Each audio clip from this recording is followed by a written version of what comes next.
were acknowledged, and that is what Bradley Cleveland Public Education Foundation is all about, is building a relationship, so that we can collaborate with both school systems, and with your visionary strategic planning, that we can implement the things that are not funded by public dollars, and it is our job to work with private funds. And we have spent many years developing these relationships, and ultimately the goal is the prosperity and well-being of our community. This is a sampling of the different programs and projects that BCPF funds, and Lynn is going to talk to them about them in more detail. But again, what I want you all to realize are a couple of things. These are programs which you all decide. They fit into your strategic plan. And this year, more than any, I mean, it's been more than a year, but especially this year, your leader, Dr. Linda Cash, her visionary plan with the Pi Center has shown what the 501c3 for the school system can do and provide. And there has been this extreme collaboration, and with us using the relationships that we have already developed with private individual and funding and corporations in the community to implement and finish your wonderful dream. And I would like to remind everybody that even though our executive committee, which has up to 19 members, now we're a little bit short, but and it is a working board. These individuals are a diverse group of ages, backgrounds, different career paths, that are out working for the school systems each and every day with their relations in the community, and that they work with our staff, which is 2.5 FTEs. That's it, 2.5, of which Lynn takes 2.49, okay? And she is tireless, and she truly is the face of BCPF. And she is going to go through some of these different programs in more detail now. Lynn? Thank you. Well, I probably need to clarify something before I start, and that is that there are 5 people on our staff, and I am 1.0 of the staff. It is no small thing to accomplish what we want to accomplish, and I will say that our staff is diligent, committed, talented. Megan Ellison is here tonight. She is our major grants person. Her ability to research is unparalleled, and she has been an incredible addition to our staff. We've been able to increase major grant support. Jane Littlejohn leads the LEAD program. She is our project manager, and she was still at work when I left at 5 after 5 today because the LEAD fellows met. I want to go over about 4 programs that we have currently that are ongoing and that I thought you'd be interested in. The LEAD Fellowship came about because for about 6 years we had collaborated with PEF Chattanooga, sending individuals from Cleveland City and Bradley County schools through their leadership fellowship. It was a year-long program. We were allowed 4 spaces, 2 initially and then 4. They took 30 fellows each year. Hamilton County would supply 90 applications, and they would take, obviously, 26 from Hamilton County and gave us 4 spaces. That was pretty generous. They loved having our people. They said our people brought energy. They brought a whole different focus. positivity, of course, right? We knew that. But at any rate, in 2021, that was their last year. The facilitator, who was from Canada, determined that she was going to retire. And at that point, Hamilton County Schools decided they would take over that program and do it themselves. So Linda Cash and Dr. Dyer came to us and said, we have got to offer opportunities for for our educators to develop leadership skills to move into positions that become open or that are necessary. So we are in the first year of this, and this is essentially really a pilot program. We originally said, I think, that we wanted 8 fellows. We have 15. So we have a full room when they meet. Started in September. They will meet through the month of May. The facilitators, Debbie Torres and Terry Murray, are working together. They have a history of working together, and they are incredible. They were incredible educators and incredible administrators. So they have the ability to facilitate this group. We've had a lot of outside speakers, et cetera, as well. Funding, I know you'll be interested in this.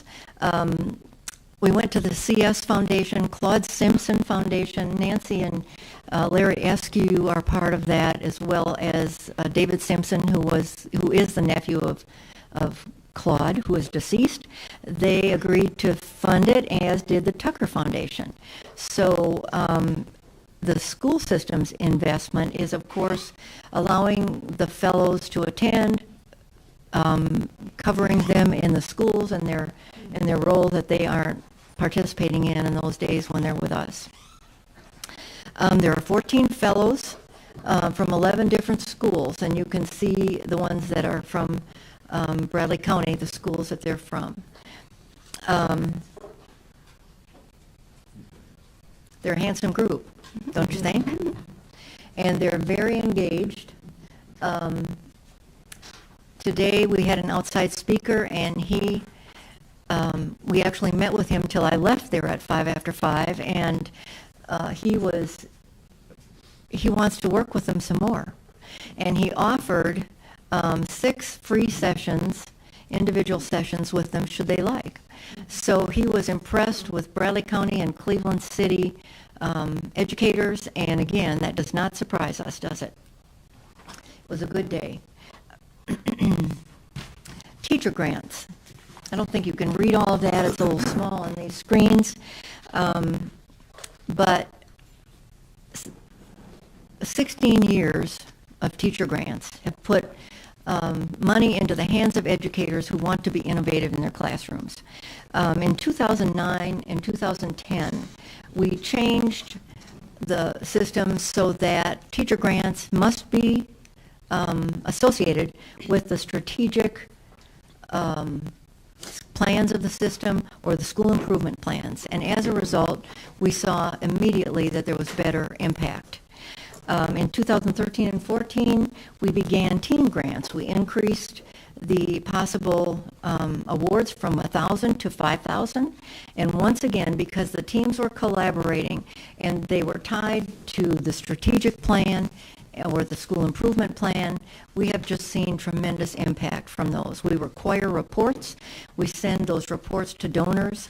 Donors are assigned to these grants, and interestingly, I've had donors tell me, I loved getting the thank you letters, but getting the report of the impact made me want to continue to support this effort, and that's what we want. We want that relationship. We want continued support for the programs that are implemented in our public schools. This year, there were 19 awards. 11 are from in Bradley County Schools for a total of $37,000. Every year, we budget every year, and within that budget, we put a budget for the teacher grants.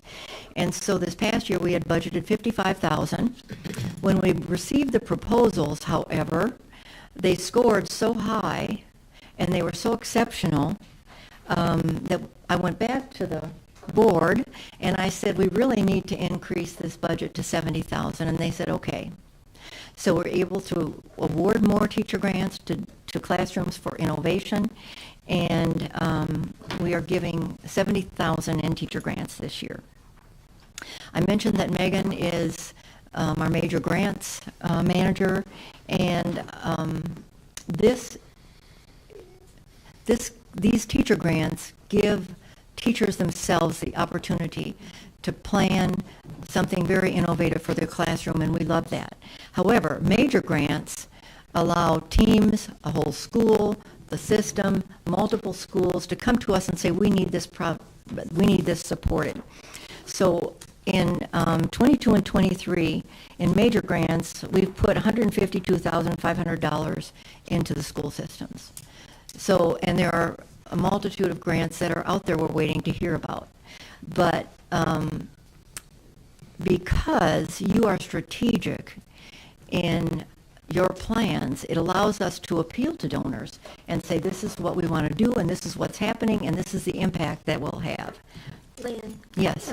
you said $150,000 this year? $152,500, yes. And that includes PI and LEAD, okay? It does not include, it includes a couple grants for PI, but it does not include the PI amount. Any monies we've gotten is contributed And all of for these are PI. teacher grants? Yes, they are program grants. Okay. School grants, grants for school programs, yes. We are just beginning our on-site visits to the teacher grant recipients, so I don't have any pictures of those classrooms yet. We'll have those a little bit later in the year. We'll show those to you at Gifts, Grants, and Gratitude in May. But I wanted to show you these billboards. And we, for, 5 years, I think, we've been blessed by Key and Jordy Waller. They own Edge Billboards, and they have a history with public education in this community, as does their family. And they provide us billboards free of charge. And so we have had a lot of art featured on these billboards. Well, this year, under Megan's direction, we have expanded those to include some programs and projects within schools. So here you see one that is BCS Pi Center and Principles of Machining, and I think Karis Reagan provided us with that photo.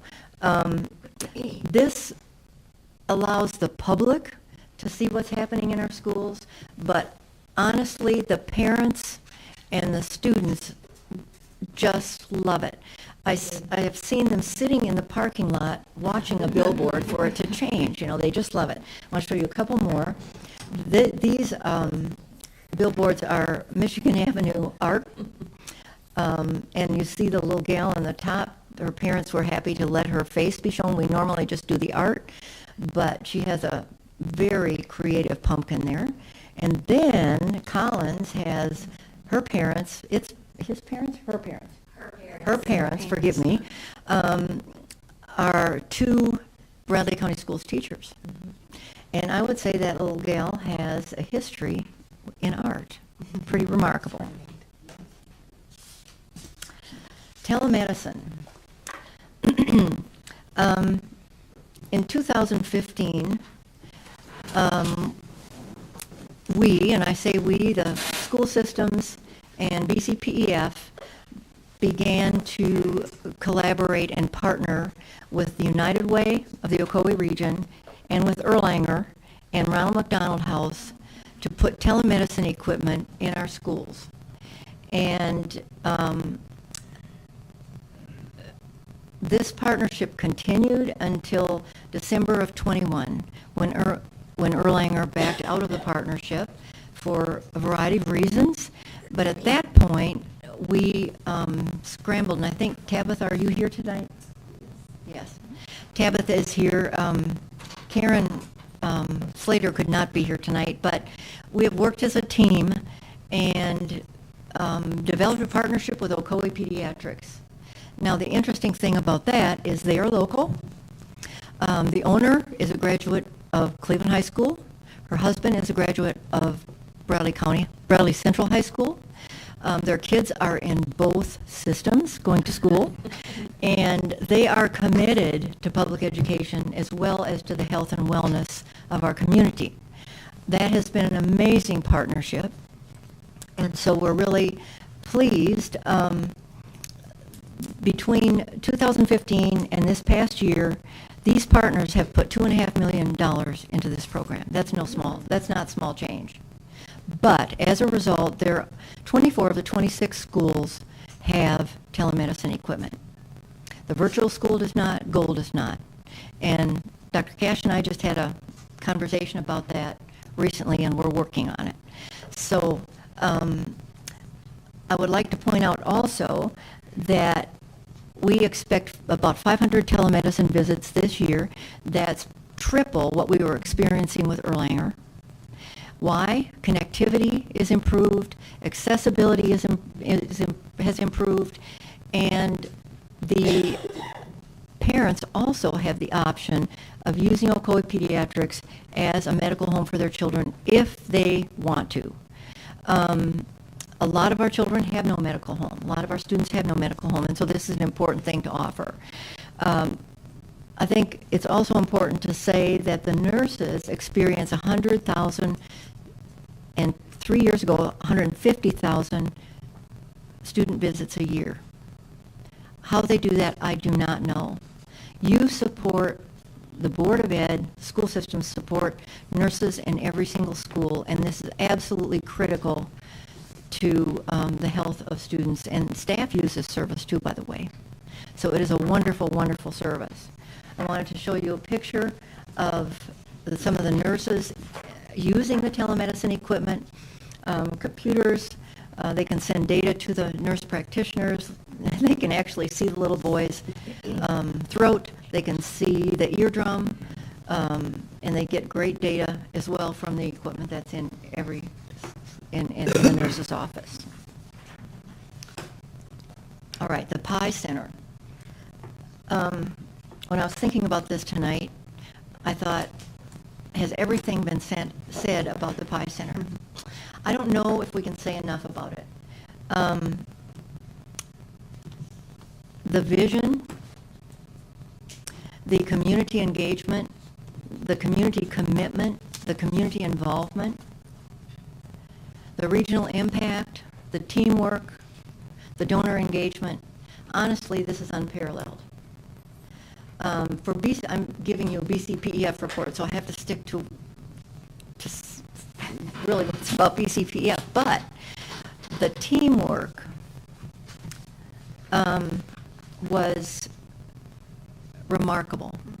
I've never experienced anything like it. It was so gratifying and so wonderful. People behind me here, every one of them, I'm sure, has had a part in some way of helping produce the vision, community engagement. There are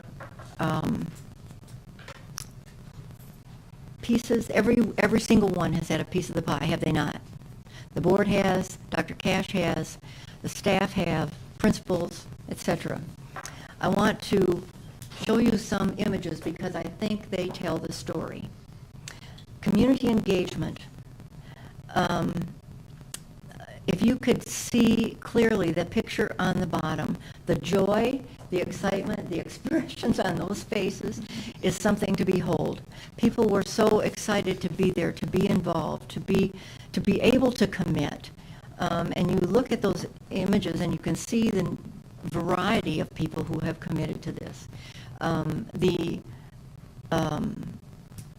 government funds, the Board of Ed funds, and BCPEF was able to stand on the shoulders of that commitment for additional private monies. So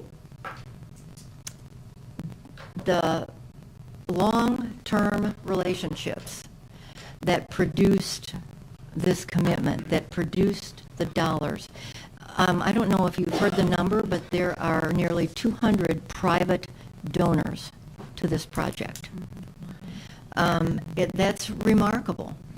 Now, when you think about that, I would also like to say the last year and a half, the time commitment has been unparalleled also. But it has been productive, it has been fulfilling, it has been incredible.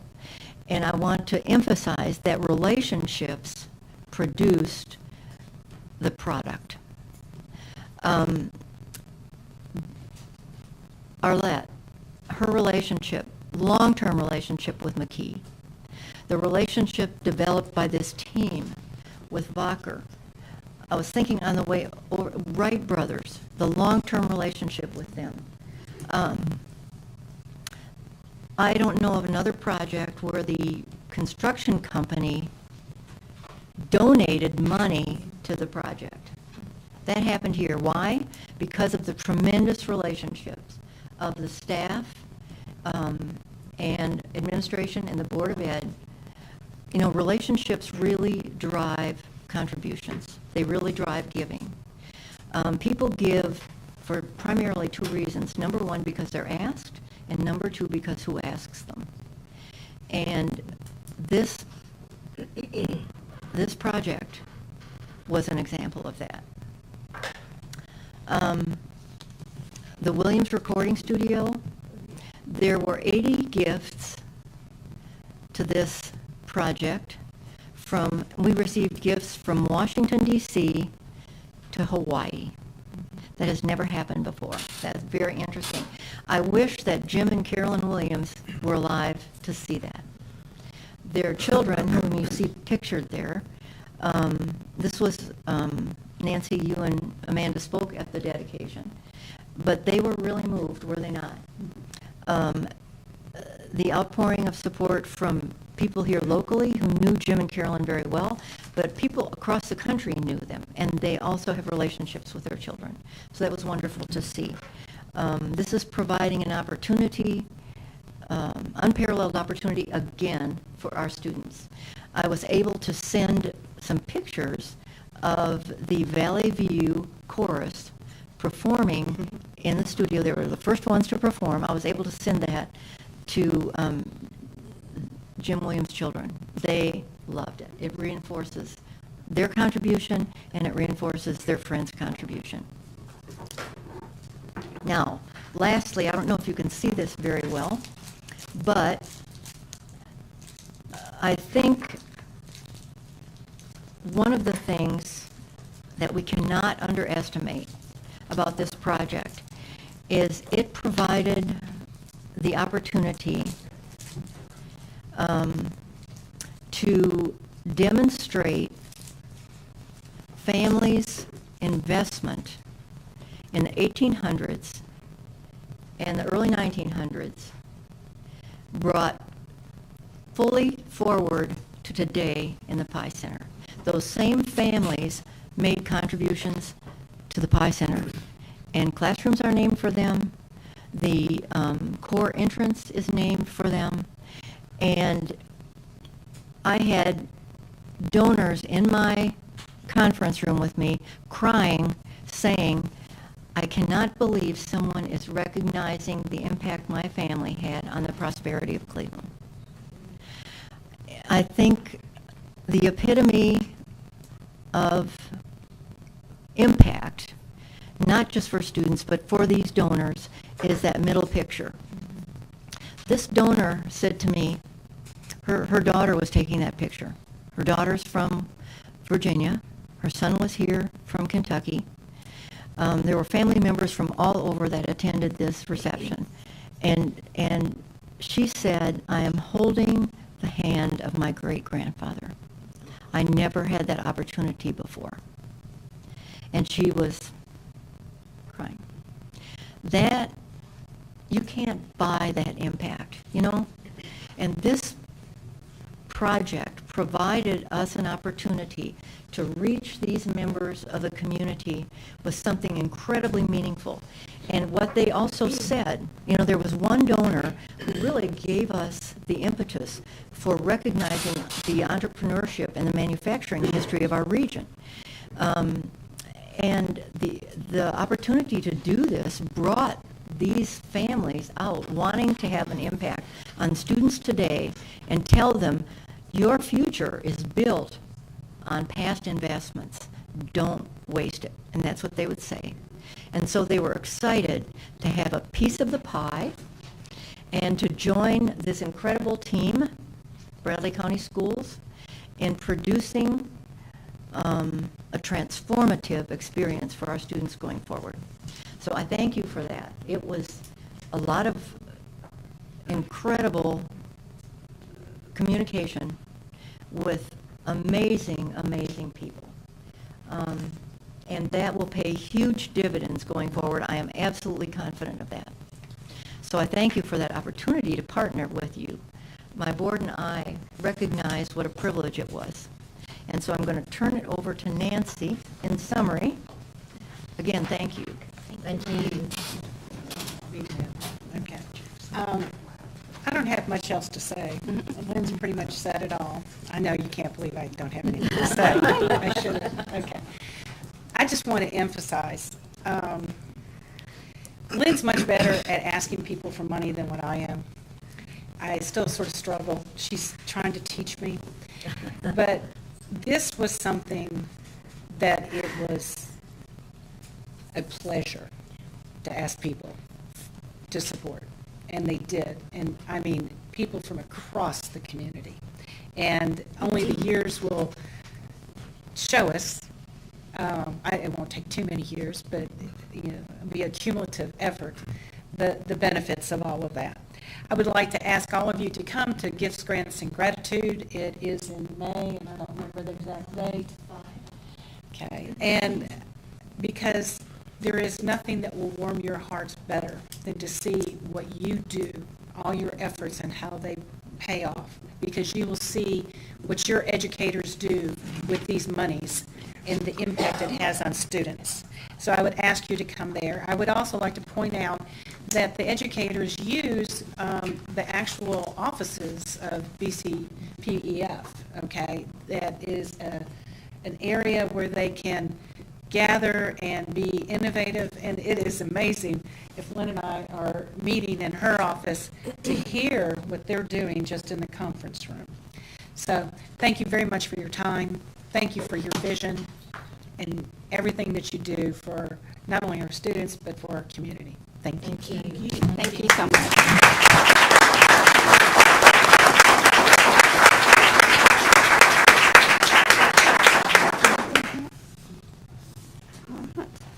The next item on our agenda is the school-based mental health services grant. Melissa Presswood. Good evening. I'm Melissa Presswood. I'm the grants director for Bradley County Schools. And I think it's really appropriate that we're talking about this grant during National School Counseling Week. It's a great tie-in.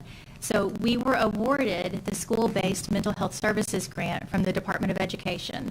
And this is really cool because it's the first time this grant has been available for public school districts to apply. Previously, it was just for state organizations. So we're glad to be in on the initial funding for that for school districts. The goal of this grant is to improve the ratios of school-based mental health service providers to students across the district.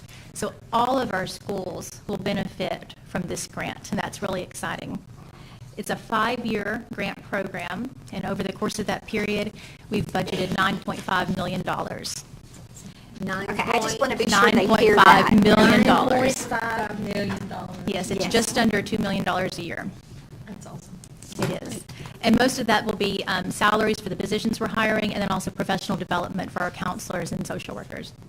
So through that, we are hiring a project director that will oversee the grant. We're hiring 6 school social workers, 4 school counselors, and 1 school psychologist. And so these positions will provide much needed support to our schools, to our students, to our teachers. I just can't imagine the impact that we're going to have moving forward with these positions. And then we have a meeting scheduled later this month to roll this grant out to our principals and then later on to our schools this spring. So we're excited to get started. Do you all have any questions? Would you go over who you're hiring? You said 4 counselors? Yes, so we're hiring 4 school counselors, Uh-huh. 6 school-based social workers. Okay. And that's fairly new to this district. Yes. So we'll be educating everyone on how we're going to be utilizing those positions so we maximize that. We'll have 1 school psychologist, And then we'll have a project director that's going to oversee the whole project. Okay, thank you. And this is a course over how many years? 5 years. 5 years.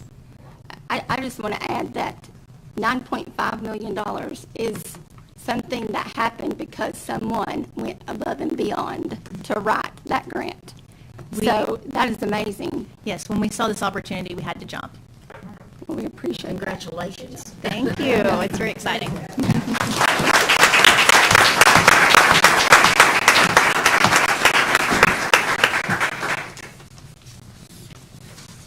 All right, the next item on our agenda is the discipline appeal to the board.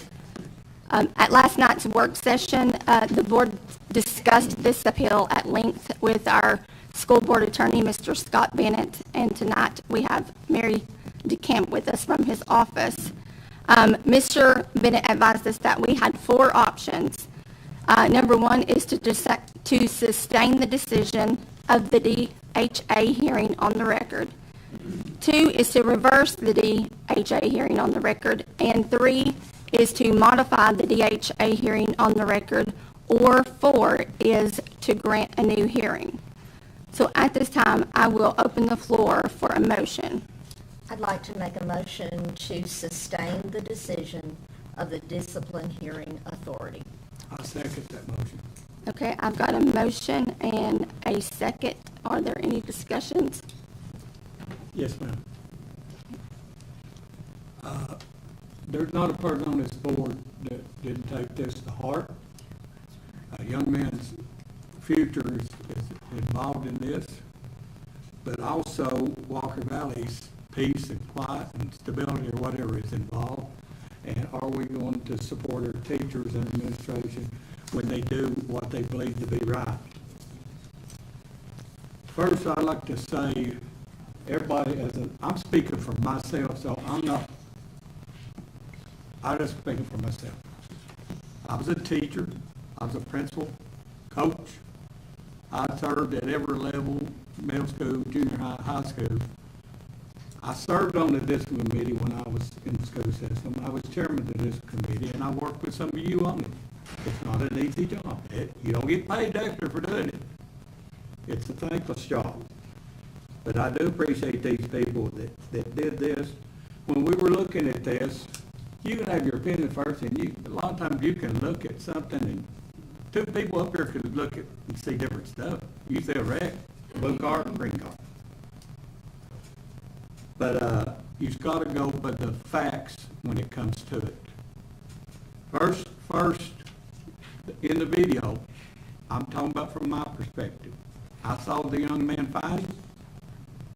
It was broken up by teachers, a couple of teachers, that's what I saw. And they had it not under control, but kind of.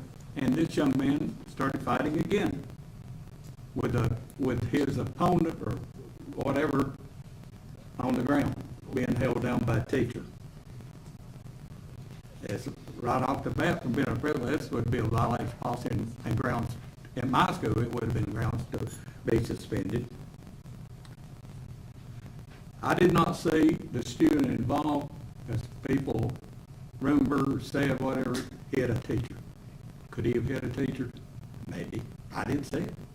But that was not the charge from what I read. Did he hit a teacher or not? It was fighting, and then after it was broken up, fighting again. As I said, I didn't say that he didn't hit a teacher. And if I knew that for a fact, there wouldn't be no, that's it. He gone. I'm sorry, in my opinion. I think both teachers at Walker Valley were professional and acted with their strength in what they were trying to do.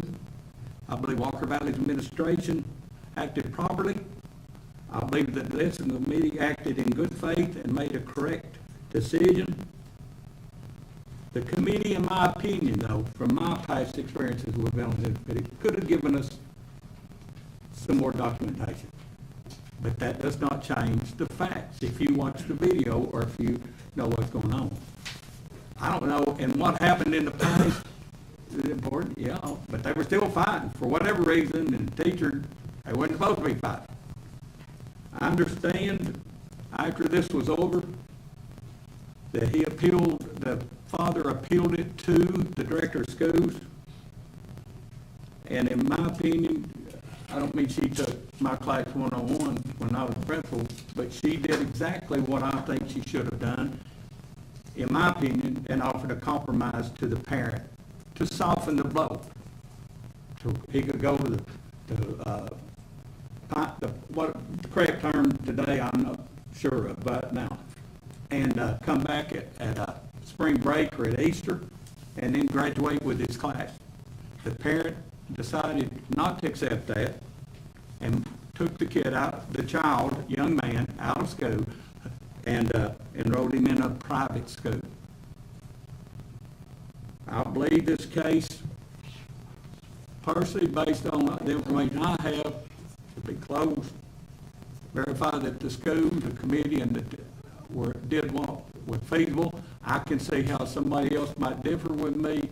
I was elected to be on the school board. I was elected. I don't want to have to decide this case, and it's not easy. But I want teachers to know 100% this board supports teachers, but that don't mean you can't asking questions of what the hearing was all about. And the young man and his parent deserve for us to deliberate on this. But no teacher should ever fear that I would oppose if a student has a teacher that I wouldn't back up, our administrator. And I think Walker Valley's administration, as well as our other great Bradley High School and our other schools, do a great job. I'll turn it back over to the chairman for a vote, or if somebody else wants to comment, which they have every right to do, and even disagree with what I say. Thank you. Is there anyone else that has a comment? If not, Miranda, will you please call the roll? Mr. Dr. Bronson, Yes. Ms. Nancy Mason, Yes, it's a difficult decision, but yes. Ms. Vicki Betty, Yes. Dr. Josh Lovingood, Yes. Amanda Lee, Yes. Ms. Rachel Bowens, Yes. Mr. Josh Taylor. Yes. 7 yes, 0 no. Motion passes. Thank you. The next item on the agenda is the Oak Grove sign approval. Mr. Brad Davis. Good evening. How are y'all? Good. Good. Just need y'all's okay to put this sign up so we can get this done for our stakeholders. We're very excited about it. If y'all have any questions, I'm happy to answer them for you. Will you just give us an overview of where the funds will be coming from? Sure. I have cobbled together the funds from several different avenues. We've got Title I money, we've got fundraising money, we've got PTO money, and maybe some best partner money. So all this together will allow us to purchase this sign. We're going to save a little bit of money on using the existing pole that's in place. The top part of the letter board that's already there will come off, and they will attach the new LED board to the very top, so we're saving some money because it already has existing electricity there. So we should be good to go. It should be a smooth process. Once we get the approval, they said it is a 5 to 6 week process to get it installed. Does anyone have any questions for Mr. Davis? So it's not going to cost us anymore. Not going to cost y'all a penny. If not, do I have a motion to approve the sign at Oak Grove? I'd like to make a motion to approve the sign at Oak Grove. I've got a motion by Mr. Taylor and a second by Ms. Kaysen. Are there any discussions? If not, Miranda, will you please call the roll? Dr. Josh Lovingood, Yes. Mr. Josh Taylor, Yes. Ms. Amanda Lee, Yes. Ms. Vicki Betty, Yes. Ms. Nancy Mason, Yes. Ms. Rachel Bowens, Yes. Mr. Teddy Bronson. Yes. 7 yes, 0 no. Motion passes. Thank you all very Thank much. you. Have a great night. Thank you. The next item on the agenda is the math textbook recommendation, Miss Elizabeth Kaler and Todd Shoemaker. I'm going to say Mr. Shoemaker's part, if that's okay with you all. Or maybe not. Well, thank you, guys. We're back again for another year. We've gone through our book adoption process, and we're always glad to come before you and tell you that we have selected our math textbooks for this year. I'm going to kind of go through just how the committee members that we had, and let me tell you, it just goes back to the incredible teachers that we have in Bradley County Schools. And I couldn't say enough about these two, about Beth and Lori. They go above and beyond and have done an incredible job with really overseeing this process. And they have just done a great job. Our committee members were representatives of teachers. We had teachers on our committee. We had math teacher leaders from each of our schools. We had ESL, math intervention, and then we had special education. So we had representatives from all groups. We had administrators, parents, community members, and then we had a representative from the board. And so it was a very smooth process, I feel like. And so Elizabeth is going to share just this kind of the steps that we went through. So each of our committee members signed an oath to participate ethically in this process, to really give it their all in thinking through what would be the best choice for our students and the best way in which we could fulfill the standards that we want our students to master. So you can see steps listed here of what each of the committee members had the opportunity to experience. So that started out first with us getting samples from each of the textbook companies so that we had the physical books in our hands to be able to look at each aspect of each program. Then pilot lessons were taught by our committee members. Now, I will say we did not ask our parents or our community members who were part of the committee to do that, but our teachers did that. And so each of our math teacher leaders and our other representatives from each school were actually assigned specific programs so that we could ensure every program was piloted. If they had each just chosen, they might have all chosen the same one. And so Beth and Lori worked very hard to make sure that every program was able to be considered with someone able to speak personally from having taught lessons out of that book. Then we also used rubrics. They were very detailed rubrics that would focus the attention of the committee members on how well aligned the products were to the standards, what resources they made available, what type of lesson format and assessment pieces were included in the program, and the usability features. So all of those were aspects of the rubric ratings. Each committee member completed the rubric, again, of course, with higher expectations from our teachers, obviously, than we did with our community members. And then, of course, we had multiple meetings where people were able to discuss pros and cons of the programs as they had experienced them. And then the final thing was that we had presentations from the company. We actually held that to be the last step when we had these presentations because we wanted to be able to ask very pertinent questions from those companies. And we felt like if we had built our own knowledge and background in their products first, that we would be asking the most informed questions when we experienced their presentations. And so I'm going to allow our two resident mathematical experts to share with you the outcome of this work.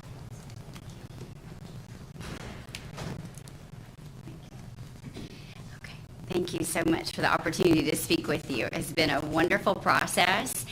As Ms. Kaler said, each member was highly trained in how to vet a curriculum according to a rubric so that we could truly assess the quality of that curriculum and not be distracted by perhaps bells and whistles that a curriculum or a publisher may offer.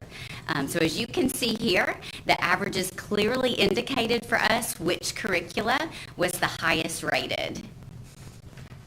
And as you're looking at those numbers, you might see it was a tight race at the high school level. For our teachers, they liked both of the options that we had for integrated mathematics. But following the reveal of these scoring averages, highly professional conversations, collegial conversations happened, and I'm just tickled to tell you tonight that it was a unanimous decision at every grade band. Thank you. And I also want to point out that Dr. Cash actually served on the state textbook committee as a director, and our own Beth Fugate also served on the state textbook committee. And exactly what all did you do? I vetted all of the high school curriculum. Okay, so she's the one who went through all of the books. and decided which ones met the criteria for the state. So all of these books that you see that were on this previous slide, those had to be approved from the state before we could even consider them. So, as you can see, it was a unanimous decision for us in K-8 to stay with Curriculum Associates. We are excited about that because we already have a good working partnership with them. And teachers are excited to keep the same curriculum. So now we can just get better at what we're already doing. Grades 9 through 11, which is Math 1, 2, and 3, is the Savas curriculum. And teachers at that level are excited because they've not had a very good textbook. So actually, they would have been happy with anything we gave them. Then you will see the others, pre-calculus, AP calculus, and all those really, really hard maths that Beth knows how to do. And so those are our recommendations to you. This is what the committee decided upon, and this is our recommendation. We're requesting your approval from our committee's recommendations. I would say that I did have the opportunity to sit on this committee, and I was amazed at all of the detailed work that went into picking a math curriculum. I mean, you didn't just look at the book. They went down as to see who was the best at quality control. If they had an issue, who called them back the quickest, or who didn't call them back at all? I mean, that's how detailed that they were in choosing this. And I will say, if you don't like math, spend just a few minutes with Beth Fugit, and you will love math. So I appreciate all the work that you guys did. And I'm especially glad that the two curriculums do align from elementary to secondary. I think that's a very, very good point. Does anyone have any questions for any of these ladies?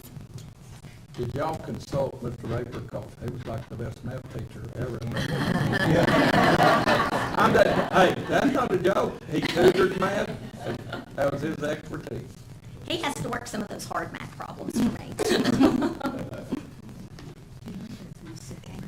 If there are not any more questions, do I have a motion to approve the math textbook recommendation? I make a motion to approve the math textbook recommendation I of second. the committee. I've got a motion and a second. Are there any more discussions? If not, Miranda, please call the roll.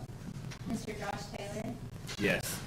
Ms. Amanda Lee, Yes. Ms. Vicki Beatty, Yes. Ms. Nancy Mason, Yes. Ms. Rachel Goins, Yes. Mr. Ted Bryson, Yes. Dr. Jeff Washington. Yes. 7 yes, 0 no, motion passes. Thank you. Thank you. Thank you. The next item on our agenda is the revised capital outlay. Dr. Cash? As we looked at in our work session, this is the remaining capital outlay that we are recommending the board approve. Again, this was no new money. This was money that was allocated for the 22-23 school year, and we are hoping to get these accomplished for our principals and our students and teachers before we roll into the next year with the new capital outlay project. So with that, I'm asking for a motion. Does anyone want to make a motion? So we're going to do all this stuff on the list. We are going to push to try to get it all done with the funds that we have. Some of them are small projects and some of them are good projects. Some of them, like the door at Oak Grove was Yes. a question, is it right, or is it going to cost more or something? I think Yeah, I they pretty well I'm answered for it it. last night. No, sir, I think we answered all that last night. Thank you. Yes. I move that we accept the revised capital outlay. And I second. I've got a motion and a second. Are there any more discussions? Not. Miranda, call the roll. Ms. Amanda Lee, Yes. Ms. Vicki Beatty, Yes. Ms. Nancy Mason. Yes. Ms. Rachel Goins, Yes. Mr. Ted Bryson, Yes. Dr. Jeff Washington, Yes. Mr. Josh Taylor. Yes. 7 yes, 0 no, motion passes. Thank you. The next item on our agenda is the custodial contract. Mr. Johnny Moe. Good evening, everyone. Good to see you again. Hope next time up here it's on a different subject. This is the custodial contract which you guys last year, or last week, last month, I should say, approved the bid recommendation. And this is the custodial contract that is presented to you tonight.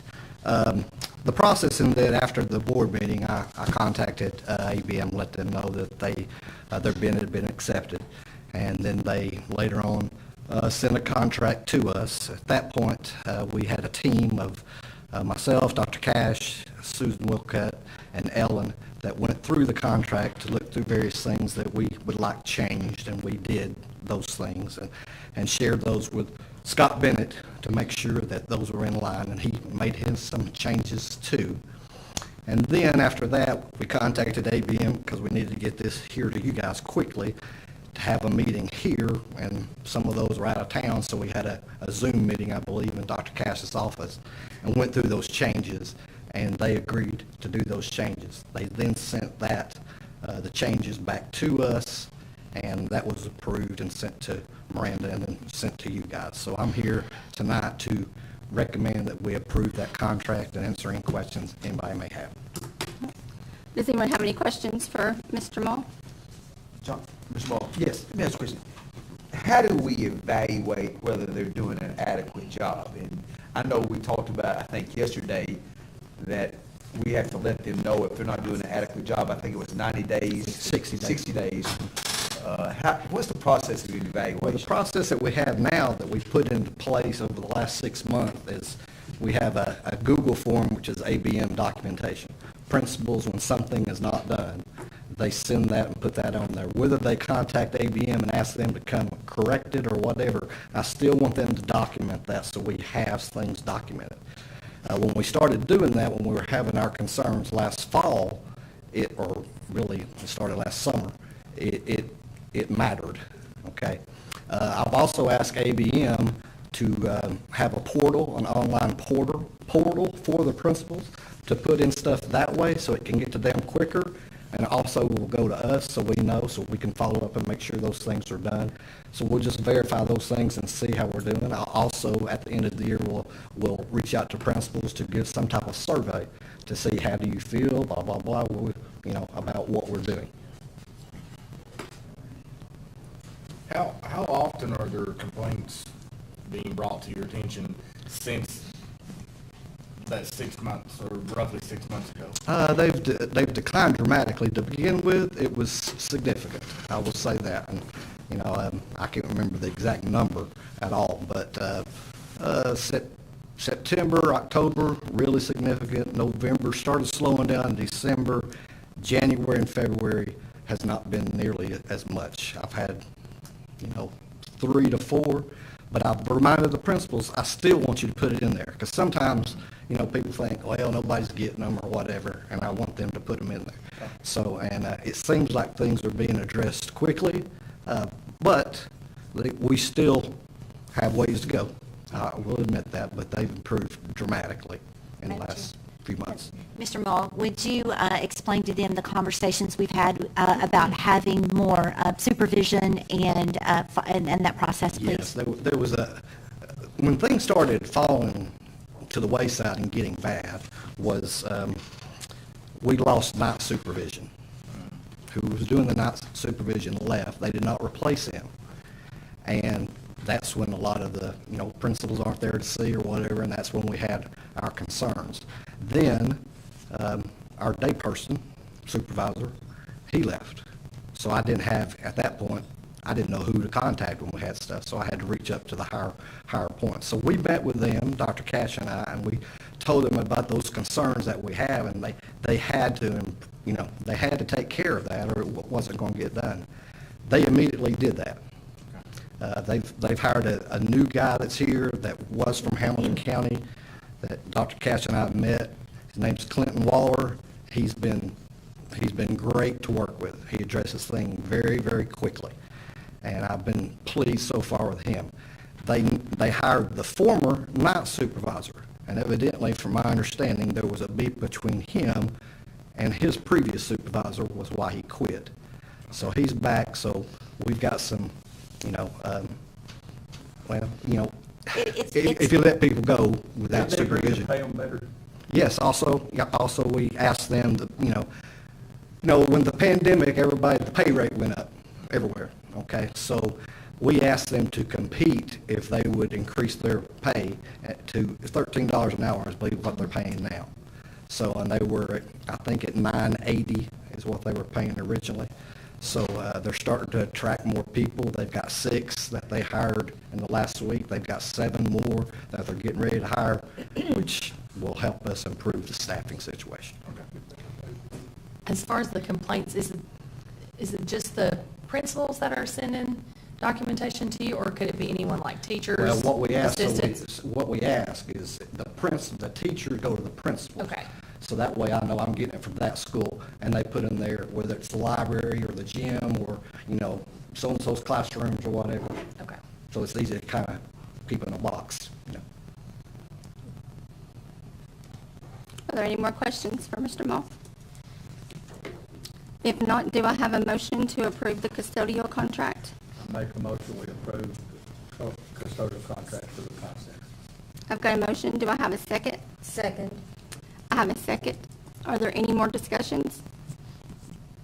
If not, Miranda, please call the roll. Ms. Nancy Cason? Yes.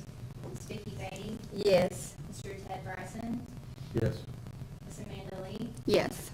Mr. Josh Taylor? Yes. Dr. Jeff Lovington? Yes. Ms. Rachel Goins? Yes. 7 yes, 0 no, the motion passes. Thank you. Thank you. Thank you. The next item on the agenda is the change order for TU Parks. Mr. Corbett Drew. Good evening. Well, before we jump into the change order, quick update. Piedmont National, one of our tenants, 29,000 square feet, they're a logistics provider.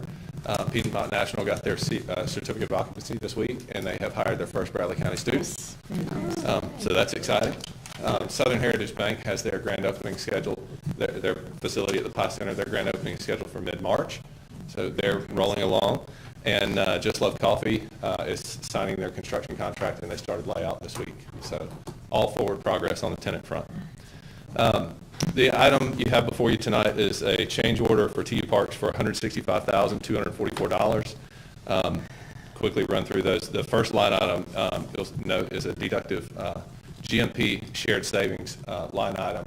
We are still working with TU Parks and their CFO to resolve that.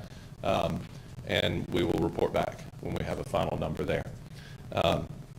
So that deduct would not apply to this change order specifically. The last 2 change orders, once we executed those and found some savings, there's a $4,575 deduct from the prior 2 change orders. You see $1,889 to add a gas regulator. When we had Chattanooga Gas come connect and start putting gas in the chemistry lab, we needed a pressure reducing regulator, and that's what that is. The next item, 14 cord reels in machining and mechatronics. Those were hardwired and just dangling, and clutter in a lab setting is not safe, and so we are adding retractable cords, so when they're not being used, they're retracted back into the ceiling and out of the way. The overhead door, the large overhead door in medium heavy truck technology, is a manual door at this point. We were looking for every cost savings along the way. We have the budget to motorize that now. So this next line item, the $10,637, is for power and a motor to add an electric motor to open and close that large overhead door. May I interrupt just a minute? That was also a safety feature that was put out from the teacher as well, because if they had an emergency, they could not get that door up. Yes, couldn't get it up quickly enough. Yep. So, next line item, and feel free to interrupt at any point. Next line item is coffee and pie and cafe and pie signage. Once the roll gates and everything were finalized, and we knew exactly where we wanted to put the signage, this is putting the letters, the floating letters up.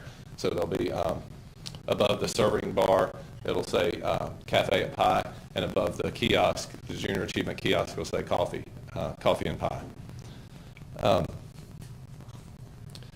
The Arlette and the CTE team were phenomenal. They got a grant to fund the purchase of a jib crane, a 3-ton jib crane, which will allow the medium-heavy truck tech program to remove entire engines, transmissions, and lift up to 3 tons. It's got a 20-foot reach, so it's going to be a huge benefit to that program. And the change order, this $24,615, is to put a foundation in to support that crane. So we're excited to spend that, because that means we get a crane for the program. The next line item is plumbing modifications, compressed air drops, 2 water spigots, and then the laundry room has a washer and dryer connection, but we're realizing now that uniforms grants are funding uniforms, and we're realizing we want to add a second washer and dryer. So this would not just be plumbing modifications, it would be plumbing, electrical, and the drywall to expand the laundry service as well. The compressed air drops and the spigots will serve machining and mechatronics. We had a great conversation.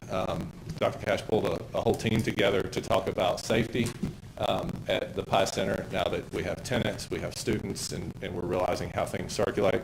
The result of that conversation was twofold. We were going to, and this is one of the line items, to add mag locks to 2 additional entrances that did not currently have those.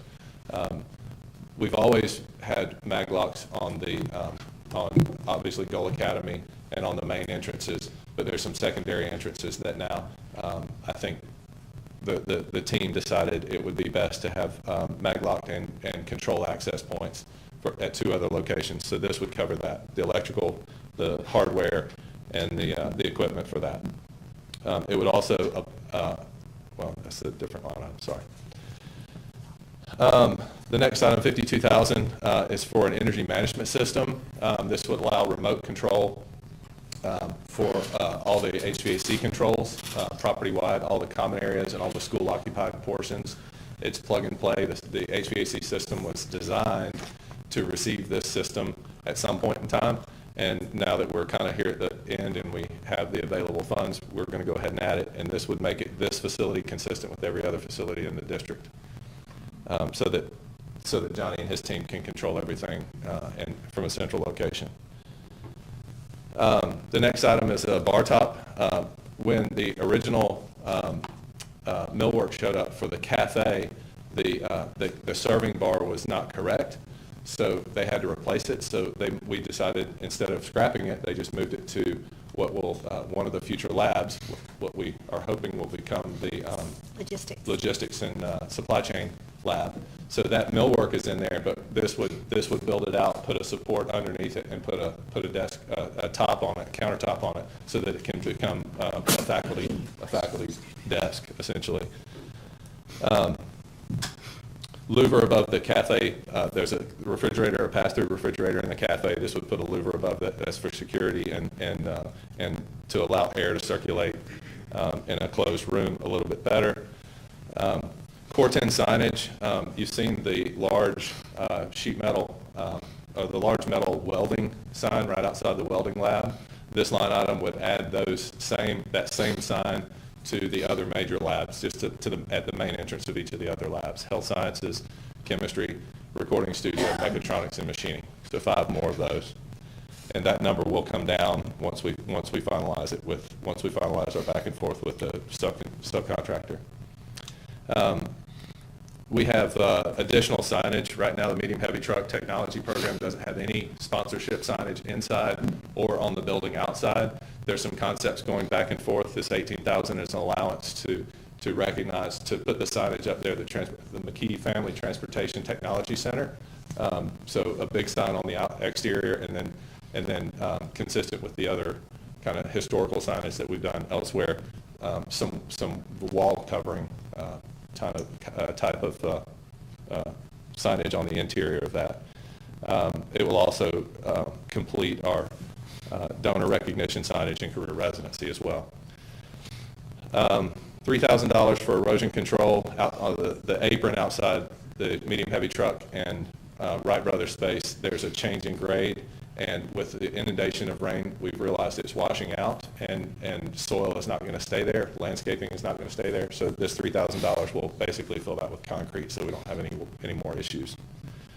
And then, as I think Ms. Lynn talked about the grant that came for the recording studio, as Scott Webb and his team are making all the final arrangements for that, they realized they wanted some acoustic treatments in the ceiling. We don't have enough clearance, so this last line item for $4,000 will lower the sprinkler system so that acoustic treatment can go above the sprinkler system and help with the acoustics in the recording studio.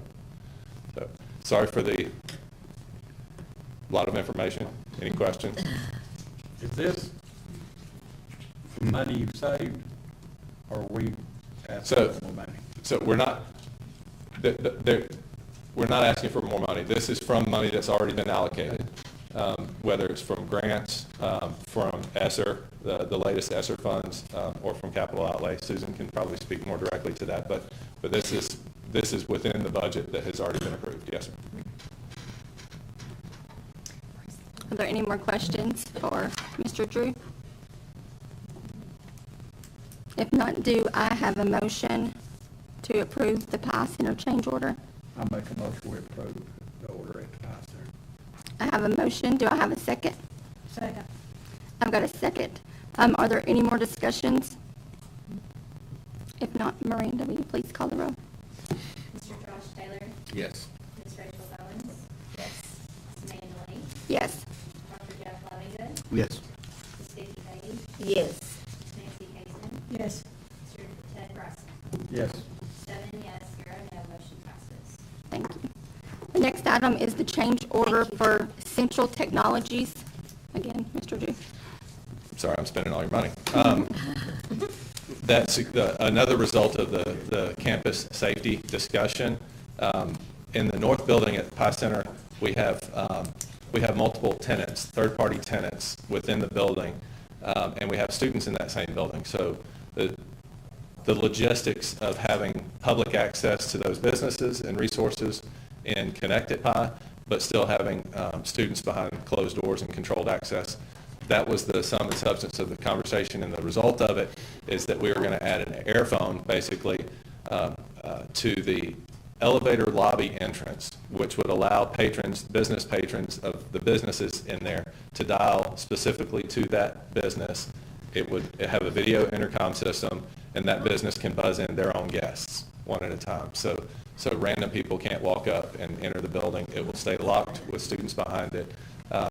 Even dual enrollment students and work-based learning students, it will stay locked, and the businesses will be able to allow their guests one at a time, or they'll be able to allow their guests to enter as they feel warranted. So the $22,000 change order to Central Technologies is to add that video intercom on the elevator lobby and to add the controls and the key fob access on the 2 mag locks that were mentioned in the last change order. And that is costing us money. This is still, again, within the approved amount that has been allocated for PICE Center. Are there any more questions? That was put out to bid also. Central Technologies has been our provider, so this is a change order to an existing. They've provided everything else so far. It was the original contract was put out for public bid. Okay. All right, do I have a motion to approve the change order for Central Technologies? I make a motion we approve the change order.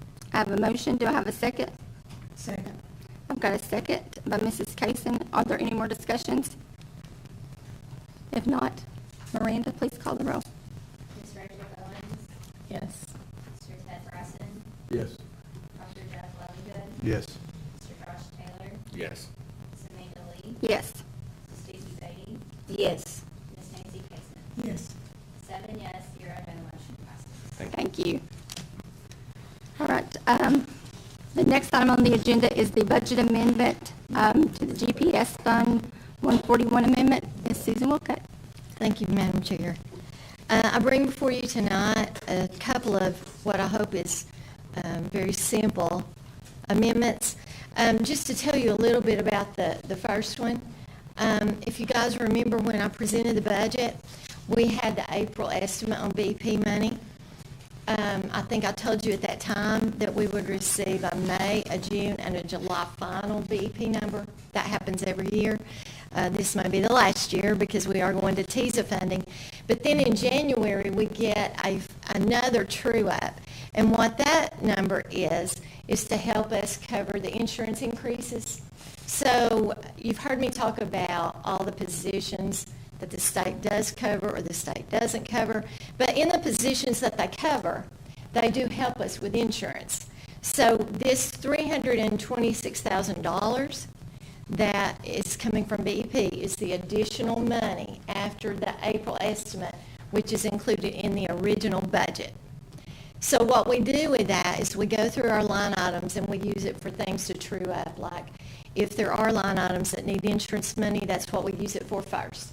And then if we have any left, we look at salary line items where there may have been changes.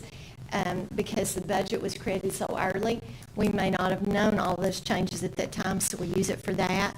There's also some money in there for bus fuel stipends. So it's kind of, that's what we use it for, that true up. It's no new money, but that's what that First Amendment is for, and we're asking your consideration to approve that. Do we have any questions? If not, do I have a motion to approve the GPS Fund 141, 2023-35? I make a motion to approve. I second. We've got a motion and a second. Are there any more discussions?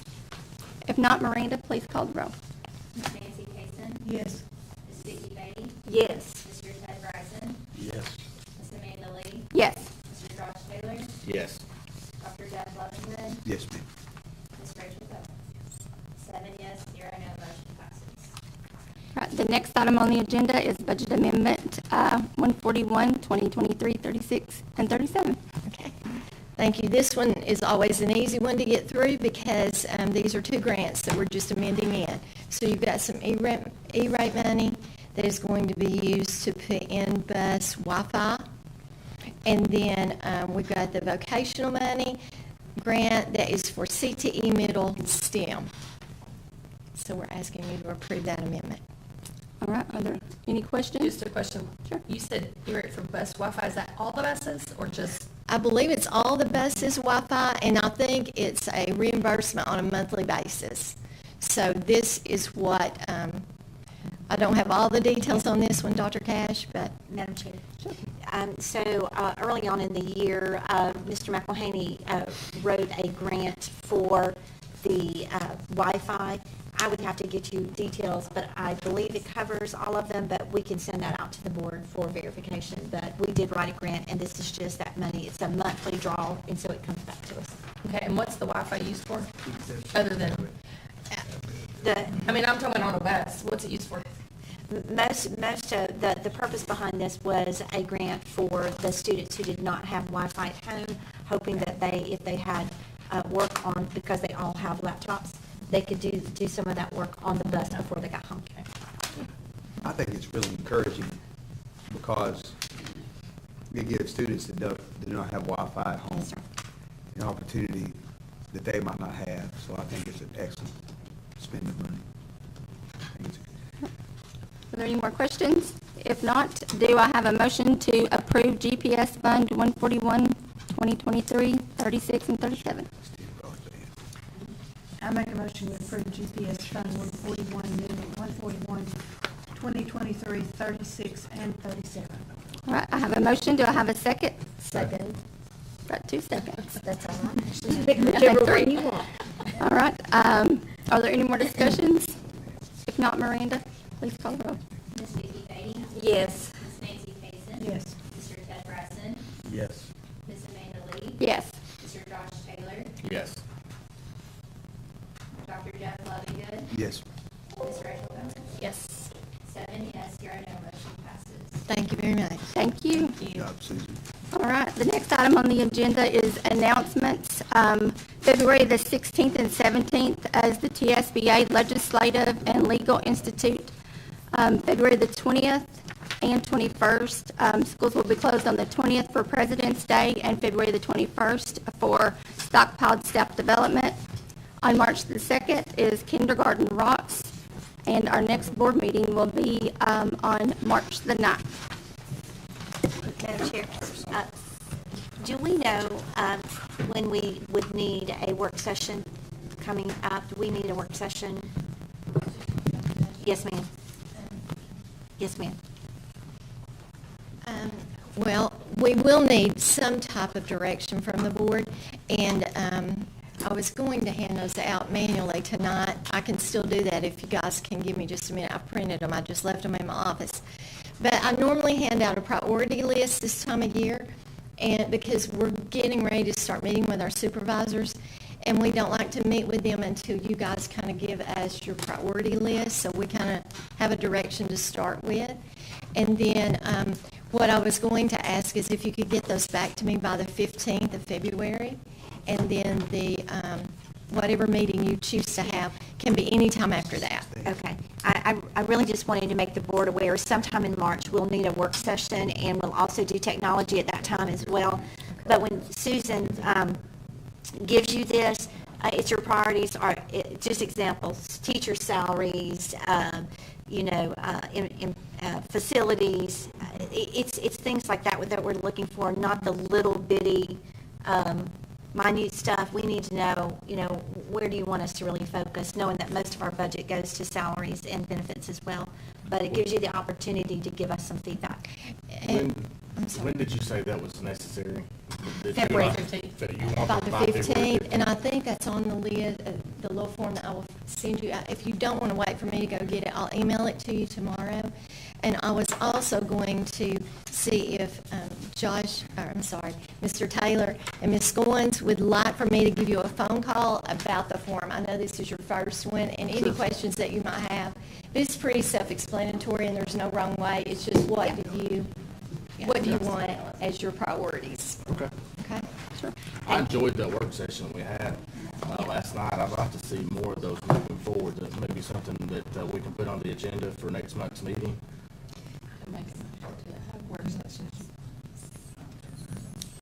So, are you saying that you want a work session for next month? I'd like to discuss the regularity of the work sessions, maybe doing it on a more regular basis, where we get an opportunity to discuss items, kind of before they are up for a vote.